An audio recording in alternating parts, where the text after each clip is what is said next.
pero ang ating kailangan. Stop now. Discussing na ito. Mag-investing na po tayo. Mike. Okay.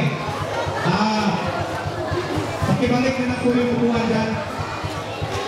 Kung official po ang pakibalik yung upuan dyan, uupo tayo dyan at tayo nakakaroon naman. Okay, wag na.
Pinahayag ni Kristo ang dakilang parangalan ng paggawa ng siya ay nagkatawang tao bilang anak ng manggagawa sa pamamagitan ng pagiging manggagawa.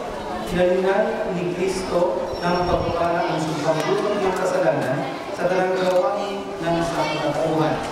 Sa ating paggawa ng may matapat na loob, ang ating hinaharap sa Diyos ay ang kadamisayan ng paglilingkod at ang pagpapatuloy ng ating paglahok sa pagkita at pagtulos sa pamamagitan ng Panginoong Jesus.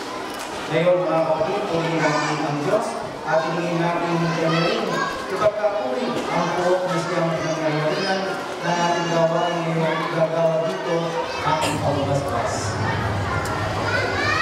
Pagbasa mula sa aklat ng Genesis. Nilalang ng Diyos ang tao ayon sa kanyang larawan. Lumalang siya ng isang lalaki at isang babae, at sila'y pinagpala. Pinita niya, magpakarami kayo at tusin ng inyong mga sakin ang buong naiti at pamalaan nito.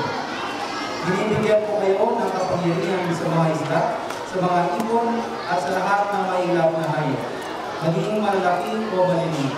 Binibigyan ko kayo ng lahat ng uri ng puting ng mga bunong tao na ninyong makakain. Ang lahat ng halaman ng diyan ay bibigyan ko naman sa mailap na hayop, ng malaki na o maliit, at sa lahat ng mga ibon. At ito ba ang nangyari? Pinagbasdahan ng Diyos ang lahat niyang ginawa at lubos siyang nasiyahan. Mga kapatid, ang salita ng Diyos.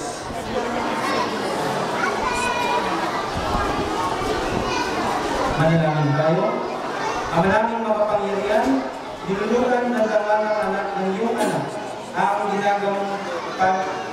ginagawa ng mga manggagawa sa paglahok niya sa tanang pagsisikap ng mga taong kanyang ginawang katambal sa kanyang paglinas sa sanlibutan.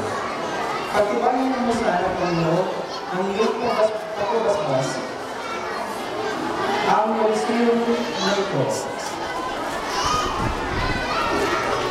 Nakuin ang iyong pagpuliyatas upang makulani sa iyong pamilya. Nagulutan ng talang nangangailangan ng mga sangkap at gamit sa pamumuhay at pagkakuin ng iyong kadakilan sa pamamagitan ni Jesu Cristo kasama ng Espiritu Santo magpas sa walang